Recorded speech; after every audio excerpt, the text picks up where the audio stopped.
Hi, I'm Duncan.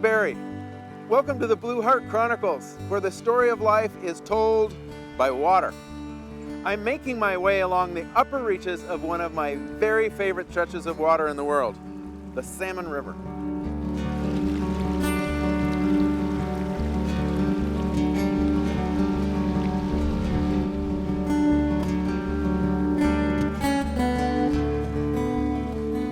So I'm standing here on the 45th parallel, which is exactly halfway between the frigid North Pole and the steamy equator. And this place, it makes a lot of water here at the headwaters of the Salmon River at the highest point of the extraordinarily fertile United Nations Biosphere Reserve at Cascade Head.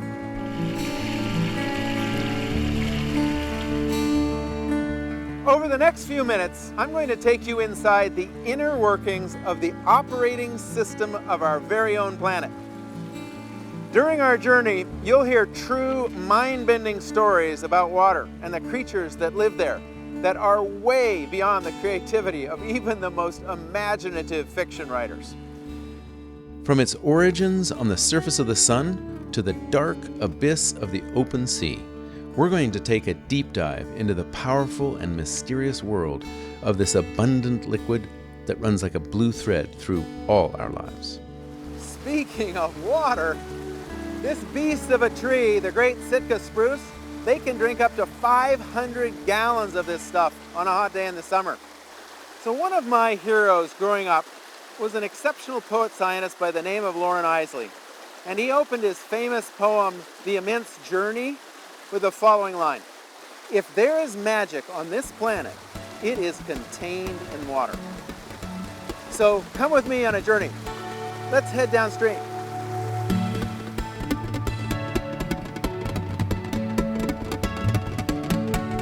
Imagine for a moment that you know nothing about planet Earth. You've just arrived on a spaceship and you want to know what makes this planet tick. To do so, you'll need to know how water works. For water to be your teacher. And the lesson plan would go like this. Solar radiation travels across space, causing temperature differentials on planet Earth between its equator and the poles. And this in turn causes massive wind and current-driven weather systems to move around the globe. Now these systems transport huge amounts of water, cycling from a liquid in the sea to a gas, which rises into the air.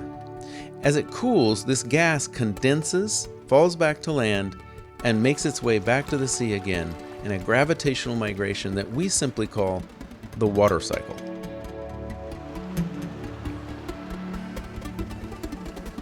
So our stream is officially a river now. We've dropped over 1,000 feet in elevation and entered an old-growth forest.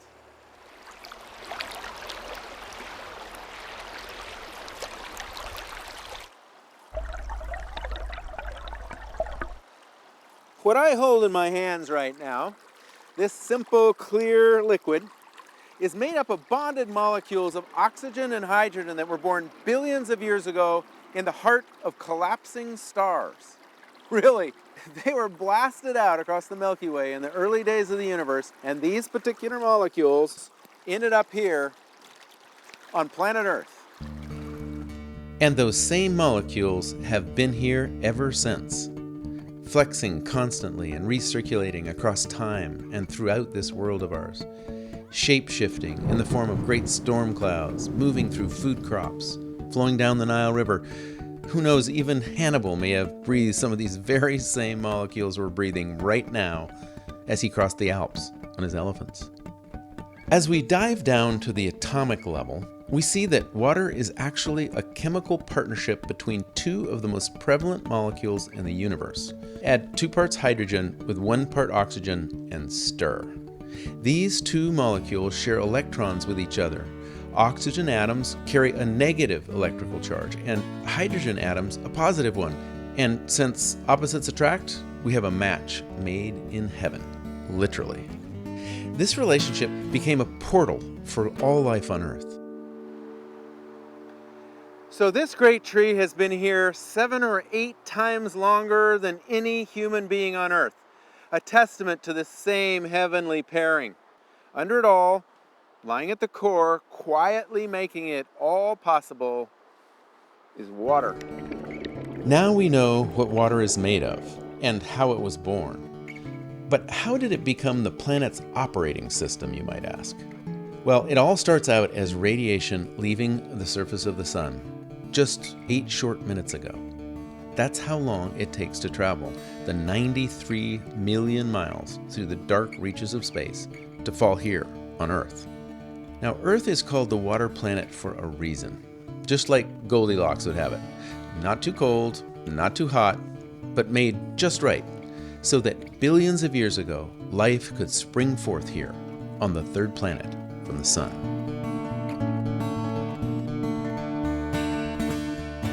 You know, I can smell salt water for the first time, hear the roar of the surf as I head down towards the estuary. Our planet is made up of 70% of this life-giving liquid, which in a curious coincidence is the exact same proportion of water that's in each and every one of us. Or maybe it's not a coincidence, but more on that later.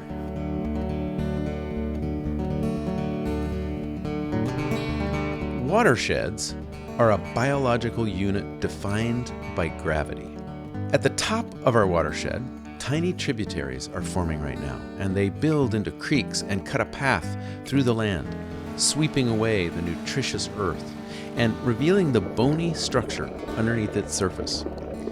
And life springs up along its banks, bursting with thousands of different living species, like the salmon that run back up their native streams each spring and fall. And as their bodies are consumed during the spawning season, they contribute the largest single surge of growth-stimulating nitrogen that trees receive all year long. Special delivery. So we're going to head across the Salmon River in a minute to the river mouth, where our water is going to finally meet the sea on the other side. But back to that lesson plan for a minute. So this weather, it makes clouds, and in turn clouds make rain. It's all really very simple, but our very lives depend on these basic chemical interactions. So let's listen to the water. It's teaching us. Water vapor is everywhere, even when we can't see it. Described as humidity, there's a ton of this stuff hanging in the air, suspended all around us. It gets there by evaporation, the process that transforms a liquid into a gas as it's heated. And it's happening right now as I speak, on the surface of the sea, lakes, the land, from plants, and from us. So you remember that visitor from outer space? Now that they've caught a glimpse of this amazing journey that water takes on Earth, they would say, it's a planet where life literally falls from the skies. A precise, somewhat poetic summary of what makes Earth unique as a planet, reminding us that when art and science come together, they can lift our gaze from the minutiae to witness the beauty and power of the world beyond facts, showing us the bigger picture. So in the spirit of art illuminating science, I offer you a piece of poetry. Life falls from the skies here, where we have chosen to live. Here, at the edge, broad back of the sea to the west, dark, rising lands to the east, where storm fronts borne over distant and nameless waters come in waves 1,000 miles across to break against the land, one after the other, defining winter. Those that don't live here grumble about that damn rain and stay away. But we who have sunk our roots deep know the truth, for we have seen the dark clouds drifting jellyfish-like across the horizon, dragging heavy, water-laden trails behind them with no discrimination, anointing all in their path equally. If you breathe or swim or stand silently in ranks of your kind, bedded in the receiving earth, if you hold even the smallest expression of beingness in your hand, you will be holding holy water, this liquid benevolence at the core, bestowing the blessing and the power of life falling from the skies. anointing all in their path equally. Yes, we are all equal in our minute-to-minute dependence on this miracle substance. Speaking of which, you hear that? We're getting closer to the ocean now. This is where our star comes back in, warming the air and lifting this suspended water vapor like a hot air balloon. Because one of the special properties of warm air is that it can hold a remarkable amount of water in the form of vapor.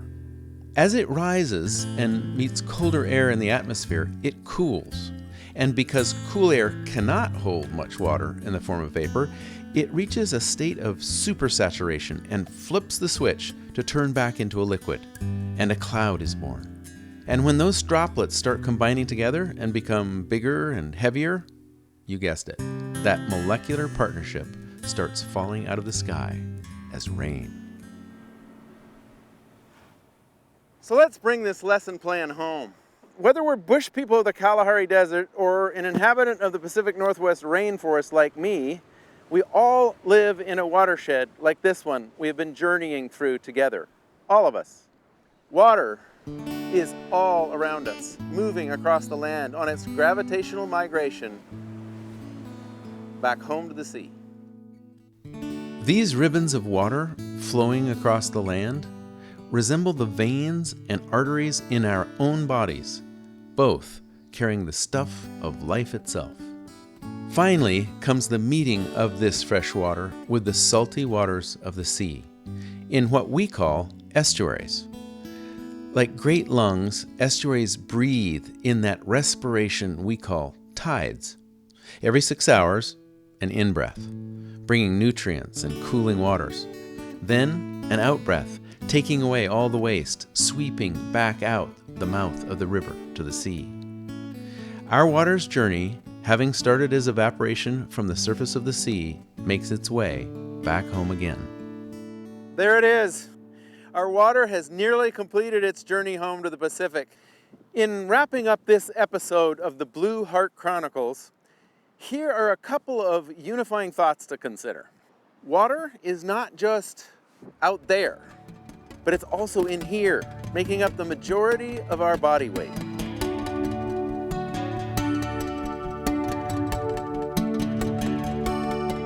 So if you think about it, I'm just actually water walking and water talking, enclosed by a thin membrane of skin. And you are just water listening to me speak right now. Water is us. This blue code that operates our bodies is also the code that governs our entire living, breathing planet. A deeply held common bond in us all, anointing us all equally. Thanks be to water.